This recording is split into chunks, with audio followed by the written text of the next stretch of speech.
Hey guys, so today I'm going to be sharing with you guys something pretty personal, but something that I'm open about, and that is about my eating disorder that I suffered with in about 6th, 7th grade.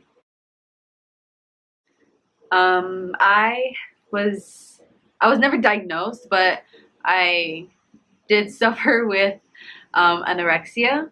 I was severely underweight. I don't really remember what my lowest weight was, but I do remember the number 89 pounds for some reason. So let's talk about how my eating disorder developed. Um, sorry. Juja. Um, I remember it started in 6th grade, like the end of 6th grade. Um, I I started to compare um, myself with my friends. They were all pretty slim, and I was a bit, a bit puffy. Um, I mean, my afternoon snacks were McDonald's, so of course I was a little bit puffy. But I wasn't overweight, or I wasn't, um, you know, I wasn't heavy. I was just a little bit puffy, but I was at a healthy weight, even though I wasn't internally healthy. But I just started comparing myself, and one day I was comparing my legs to my friends' legs, and they're different. My legs are a bit thicker than theirs, and that was when I decided that I'm gonna go on my first ever diet.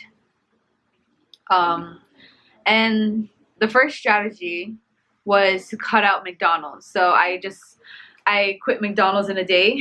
After that, I didn't really lose much weight. I think I lost a little bit of puffiness. Um, and I do remember my oily skin kind of going away. But other than that, I didn't really lose that much weight. And at the time, I was in a swimming team, so I was burning a lot of calories. About I think 3 to 4 times a week. I would be going to swimming lessons after school. After a few months, probably not a few months, after a few weeks of me quitting McDonald's and not seeing that many results on my weight, I decided to exercise more. So that was my next strategy. So instead of going to practices 3 to 4 times a week, I decided to go 6 times a week. So Monday to Saturday, every evening, I would go to the swimming practices, which were very intense. My weight started to go down. And my third strategy was, after seeing a little bit of results on my weight, my third strategy was to cut out dinner or to just eat a small salad. And that was the thing that really brought down my weight. I remember at the time, during the weight loss, I started to experience a lot of blackouts during my practice. While I was swimming, I would start to feel really dizzy, and I would start to feel like I was gonna faint inside the water, which was a really scary thought, because I could drown at any given moment. There's a lot of times where I had to stop in the middle of me swimming, and I had to go on the side of the pool to just take deep breaths and just to calm myself down, because I started getting anxiety that I was starting to see blackness and I couldn't see where I was going when I was swimming, and I was really scared. I remember the first really bad and scary blackout experience was early in the morning. My mom and I, we were at the Dedado flea market, and we were passing out flyers to promote a flea market that my school was hosting to raise money for the school. So we were passing out flyers to people, and all of a sudden, when I was headed back to my mom, I started to feel dizzy again. I just thought it was my regular blackout, so I didn't think much of it until I was surrounded in complete darkness, and I fell to the floor and I started screaming. I started screaming. I was calling out for my mom because I was scared. I didn't know where I was. I was just in complete darkness. I didn't know where I was. I just kept screaming, and I just said, Mom. I was calling for my mom. I was saying, Mom, Mom, Mom, I can't see anything. I can't see anything. And all I heard was just footsteps rushing towards me. And I heard voices in Japanese saying, what's wrong? What's happening? What's happening? And I just kept saying, I can't see anything. I'm in darkness. I can't see anything. And everyone was freaking out. All the moms there were trying to find me something to drink. My mom and one of my friend's moms were carrying me to bring me to a place where I can sit and not be on the ground. And they laid me down, and they were like, Reina, open your eyes, open your eyes. But I was opening my eyes, but I just couldn't see anything. And I closed my eyes shut again because I was so scared, and I just couldn't see anything. And I was like, Mom, I can't see anything. I'm scared. I'm scared. And for me, it lasted like forever, but I think it only lasted for about 3 minutes, maybe 3 to 5 minutes.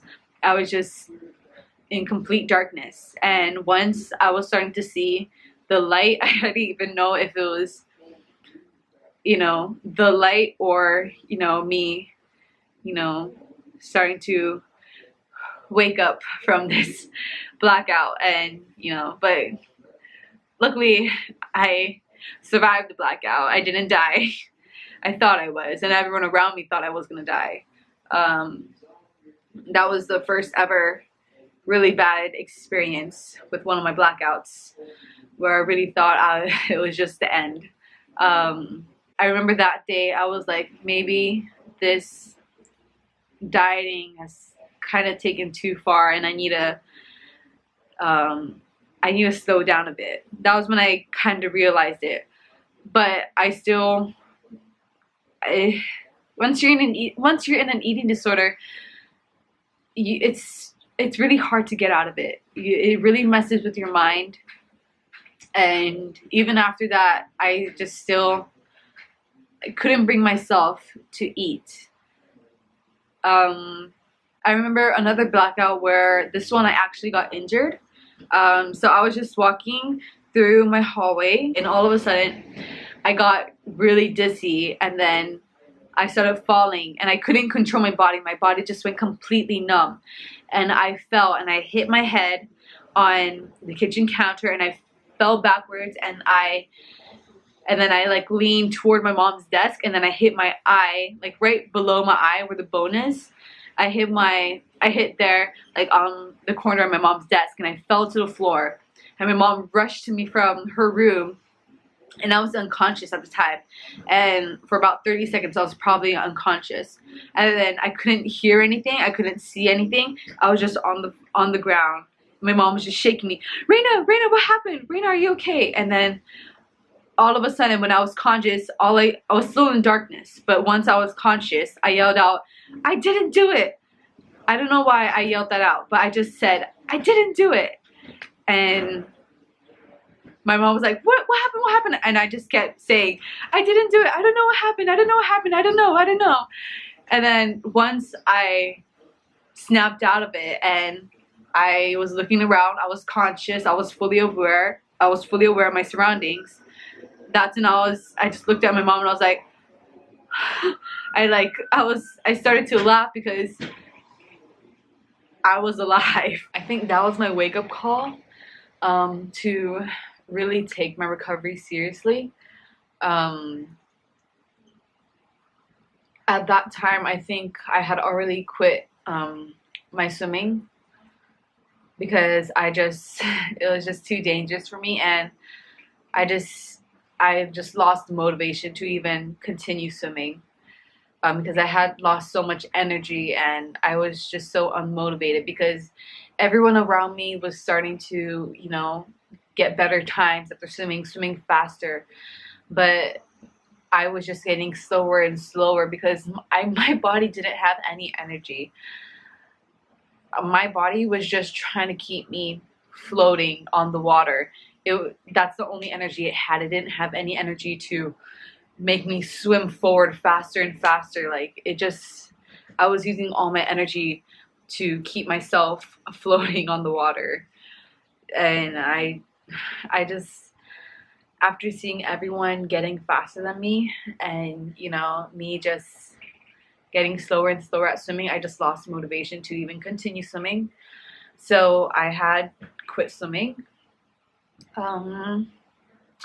But that also allowed me to really focus on my recovery. So after a few years passed, I had regained a lot of the weight that I had lost. I think I was about like 105 to 110 pounds. And although I gained back the weight, the anorexic mindset was still there. I still counted calories. I still compared my body to other people. I still restricted myself at times. I was still in that eating disorder mindset.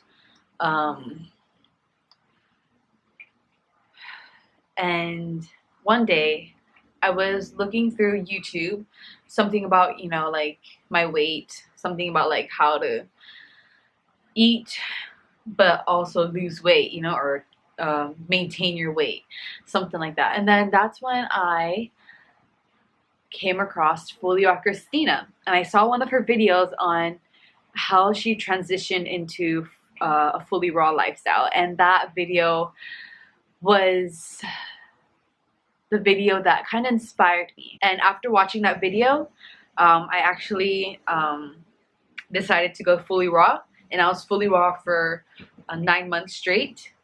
My mom didn't like the idea at first because I had just recovered from my eating disorder, and she thought that I might lose all the weight again that I just gained.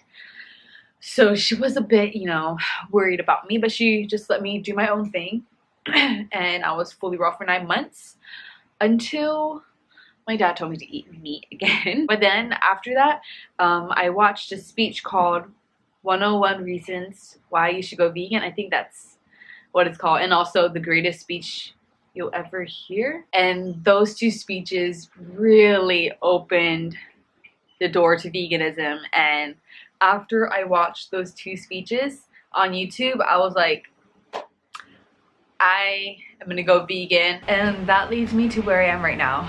I'm not gonna say I'm fully recovered. I still do have that mindset. There are times where, because I suffered from, restricting myself from eating, sometimes I overeat because I feel like I haven't eaten enough, and I'm scared that I might lose weight again, or I'm not consuming the right amount of calories that I'm supposed to be consuming for my body. That turns into, oh, I need to restrict myself because I overate. And then it just, goes through this whole cycle of, restricting and then overeating and then restricting and binging and blah, blah, blah. It never leaves you. But you just have to really learn to work with it, to accept it, and to just learn how to listen to your body and to accept everything about yourself. It's part of recovery, and it's a long journey. It's a really long journey, but I think I've came a long way. And in general, I do have a healthy relationship with food now, and I'm really, really happy about that. If you are struggling with an eating disorder, please reach out to someone. Please reach out to me. Please, talk to someone that can really help you, because the last thing I want anyone to experience is blacking out and not knowing if that's the last time they're ever gonna see their mom, see their friends. I don't want them to feel that anxiety and emotions crashing down on them. Just reflecting on their life and how much they wasted just to get that perfect body that society is telling us that we all need to have. That's the last thing I want for anyone. So if you are finding yourself falling into that mindset, or if you are struggling with an eating disorder, please reach out to someone, because you are worth so much more than a number on a scale. And you are beautiful, and I love each and one of you guys, and I really hope you enjoyed this video, and I'll see you in my next one. Bye.